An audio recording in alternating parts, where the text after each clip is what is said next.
Hi guys, thanks for tuning in. So, as you can see, a bit of a crude title, but it's true. Some people think it. I train really hard, but I still carry too much body fat, or I'm not happy with how much body fat I am carrying.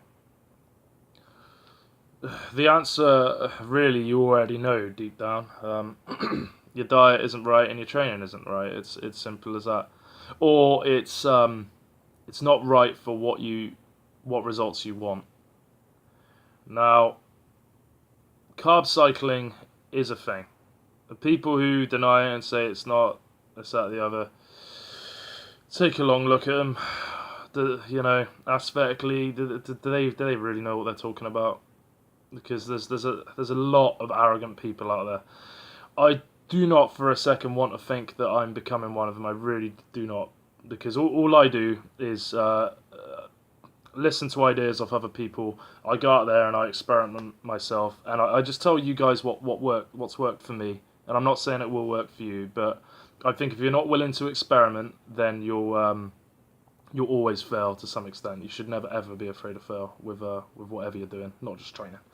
But anyway, the main reason that you're still carrying a lot of body fat is because you're not doing the right things at the right time. So, diet-wise, I see way too many of you cutting way too many calories for a start. It doesn't work. It doesn't work. You might think it works because the weight says you're lighter, but you're not lighter in the right way.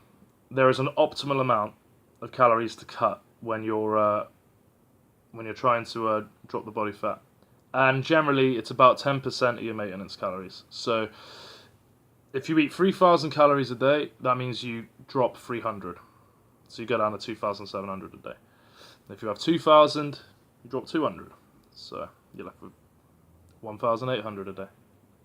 No more than that. That's an optimum. All right, that's all you need to cut. Cutting more is not better. There is an optimum.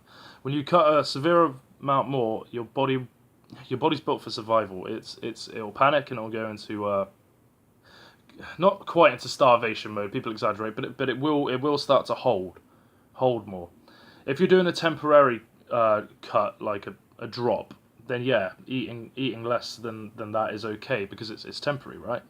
It's not a permanent thing. But if you're doing that day after day after day, that's not good. That's going to stagnate your progress and it will bugger your hormones up as well. It's not good.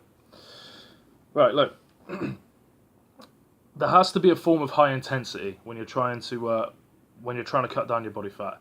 There has to be a point in your training where you go balls to the wall or vagina to the wall, or depending on your gender, all right, and you literally feel like shit. I can't go on. Oh my god, this is too hard. There has to be a point of that. There has to be something to stimulate change. Your body does not like change. There has to be something to stimulate it. Now, this doesn't mean just go and do something stupidly hard without really thinking about it.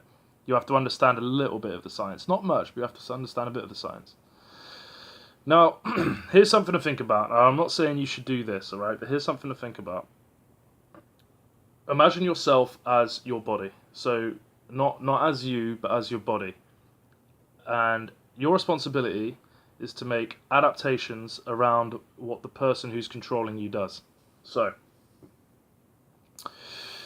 if the person who's controlling you says, okay, body, you need to run for 5 miles today, and tomorrow, and the day after day, on a daily basis, you need to run 5 miles. So, you think, okay, what do I need to do? Well, I need to make my circulatory system more efficient. I need to make my respiratory system more efficient. So, bigger lung capacity, bigger heart, all that kind of stuff. But you're also going to think, well, it would be a lot easier if this guy wasn't as heavy or this girl wasn't as heavy. What should we do?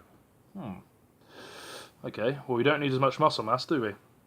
Fat, yeah, we could knock that down a bit, but we need to keep that for survival. What if we get a disease? You see? Now, compare it to as if you're doing something like box jumps for a minute. Big explosive movements. Alright? Not maybe a bit more than a minute, even actually, 2 minutes or something. Big explosive movements, and you think, right, I need to have a good heart. It would help if I'm lighter, But if I get rid of the muscles, I'm going to make it a lot harder because I need these muscles to drive me up there. I don't really have a choice. I'm gonna have to cut some fat here. That's kind of the lines you need to be thinking of. This is why HIIT training and interval training tends to, I don't want to say it works, but it tends to be favoured for that reason. I'm going to give you an example of what to try. I do it. Go on a cross trainer for 13 minutes. That's it. 13 minutes. All right. 1 minute light. 30 seconds stupidly hard. 1 minute light. 30 seconds stupidly hard. Do that for 13 minutes straight on quite a relatively high intensity every day, and then have a look at your waistline and compare it to your muscle mass. Guarantee you'll see results. I'm running out of time, but thanks for watching.